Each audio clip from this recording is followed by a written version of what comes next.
Before I got into painting miniatures, I loved to make props. Anything cool from a video game or a movie, and I actually went to college for costume making, stagecraft, and prop making for theater. I thought I was gonna work on movies one day.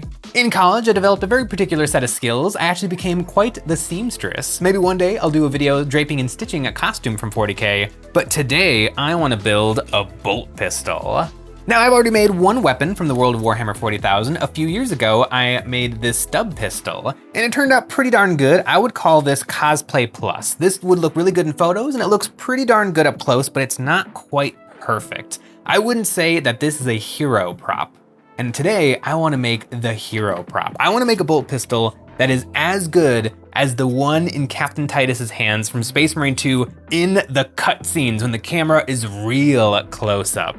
And to start, I've got this FDM print that I'm gonna be working off of. This is really light, really strong, and should be the perfect thing. Test fitting all these parts, everything fit together perfectly. All the supports came off super easy, barely an inconvenience. For most of them, I just used my fingers, only needing some needle nose pliers for spots my fingers couldn't reach. On a few spots, there were these little stringies left behind where the print had left and then came back. For these, I used a lighter which instantly vaporized them. All of these parts were printed using a Bamboo Lab A1 printer, which is today's sponsor. Bamboo Lab 3D printers produce top-notch prints, and the included software is incredible. This bolt pistol is huge, too big for the printer, but using the software we could with one click slice and reposition it for printing.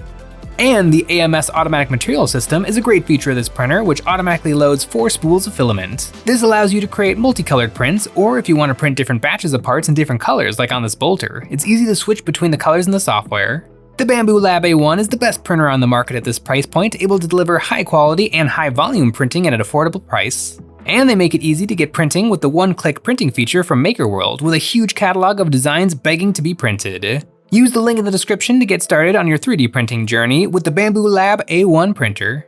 The first step to building this bad boy, which by the way, this bad boy was made by a maker called Galactic Armory. You can find his work linked below. He has weapons covering lots of different universes. The first step is joining the two halves of this body together. I started out by sanding the flat parts to be glued, starting out with some 60 grit sandpaper going slow. As the sandpaper started to remove material, I could see that the sharper corners were the high spots, so I kept sanding, moving through finer and finer grit sandpapers until everything was nice and flush. Now, I bet superglue would get the job done on this bad boy, but superglue is brittle and might start to crack one day, so instead I'm gonna be using epoxy, JB Quick Weld, the best epoxy on the planet. I lathered up my two faces and then pressed them together, squishing them until the excess epoxy was spilling out the sides. I used a playing card to scrape off the excess while it was still drying, and I set it aside for 6 minutes to dry. Now it's time to smooth out the print. Because these are FDM prints, there are some layer lines. Honestly, if you just painted over these, it would still look great, but I'm going for perfection. I used some 180 grit sandpaper to knock down the layer lines, and I used some Tamiya filler putty to fix any tricky spots like on these round holes where you can see some layer lines. The pistol grip was the trickiest part with all the curves. Real handles have curves. I used a nail file to get into all the nooks and crannies. Now that the epoxy is dry, I can start sanding the bolter. This was much easier. These big flat sections sand really nicely. I switched back and forth between 60 and 180 grit to quickly blast away the layer lines, and then the finer paper to smooth it out. On some of the more egregious flaws, I mixed up some Bondo. I used 2 playing cards to quickly mix it, and then I squished it into the little gap that ended up between the 2 parts. Right after it cured, but before it was fully dry, I used a razor blade to quickly work the Bondo down to size, and then after it dried, I sanded it to perfection. Oh, so much sanding, but it's really coming together. And it's really silly looking. The colors remind me a lot of the good old Nerf Maverick, probably the greatest Nerf gun ever made. But now it is time to cover up those pretty colors because I've got it sanded pretty much smooth, and now I'm gonna hit it with some filler primer. And this stuff is amazing, but it's not magic. This stuff won't gap fill, it'll just smooth. And I think I'm at the smoothing stage. I took the smaller pieces and set them up on a palette of painter's tape, and I gave all these parts 2 light coats of this stuff. This builds a thin skin of sandable primer, which I got to work sanding. The can says sandable after 15 minutes, maybe on a hot, dry day, but I found it gunked up my sandpaper pretty quick, but it was sandable. Now that the model is primed, I found a couple more spots that needed some gap filling. Then I just kept sanding and sanding and sanding. I knew once I hit blue plastic, I had gone deep enough. Eventually, I figured out that if I wet sanded it, my sandpaper would last a little bit longer before gunking up and becoming unusable. I cut my paper into little pieces so I could do more targeted sanding, and I found even more spots that could use a little more tender loving care with some filler putty, like on the magazine release. I used a tongue depressor to help me get the sandpaper into the really hard to reach spots. After many hours of sanding, I have got this thing just about perfect. It is smooth as butter. And now that it is super duper smooth, that's actually a little bit of a problem because no bolt pistol in the world of Warhammer ever looks this pretty. And so now I have to strategically mangle this. And that is gonna be hopefully fun, but probably a little bit tricky.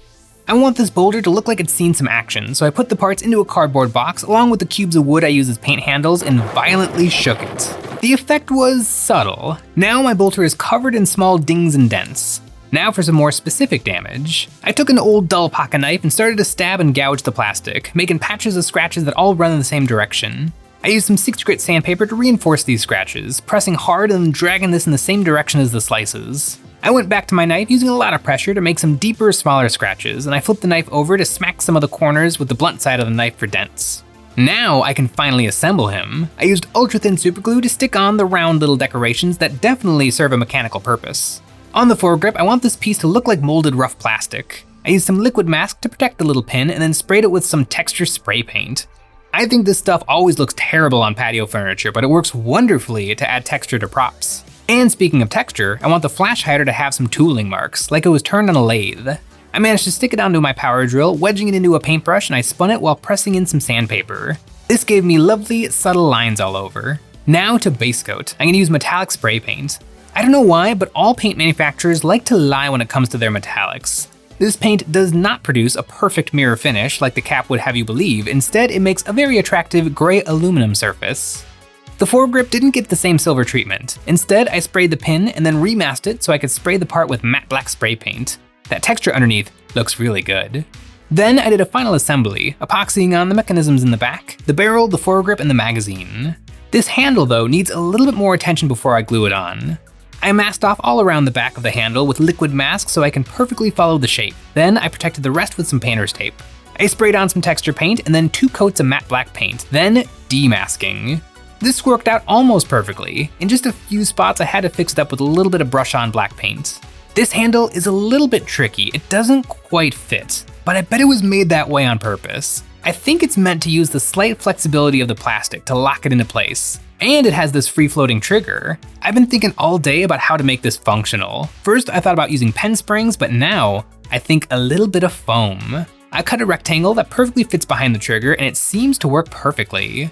Then I lathered up the handle holes with epoxy and tried to squish the handle into place. It just didn't want to fit, especially while I was trying to be gentle on the paint and putty work I already did. So I grabbed my Dremel, ground down the side of the handle, and with a last push, it snapped into place. Oh, I got so lucky with that handle sinking in there, but now it is ready to rock. I am ready to do some 1 shot of strength, 4 AP zip, damage 1 pistol. It's not very good in game, but it works really well in the video game.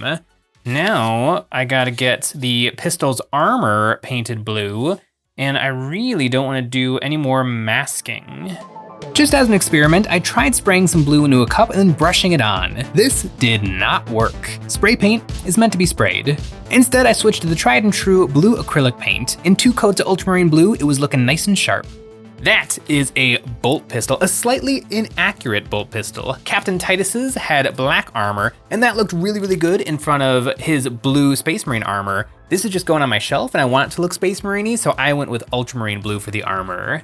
Now, looking at this thing right now, I actually don't think it looks amazing. These big, chunky colors and these big, blocky shapes make it look very toyish.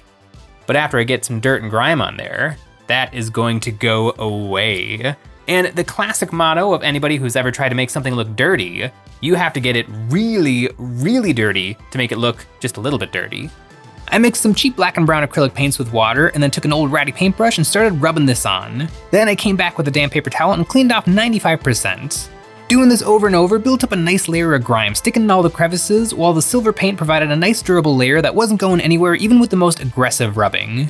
On the plastic parts, I gave these a dry brushing with some gray paint to bring out the texture of the spray paint I used, and some brown to add in some more strategic spots of grime, using a damp brush instead of the paper towel to push around the paint. Now the bolter is dirty, but the aluminum is looking a little flat. I want to introduce some color, and for that I grabbed indigo and antelope brown inks and airbrushed these on. This tints, adding a ghost of color, and in some places I used a paper towel to wipe this into the scratches to make it look like another layer of grime.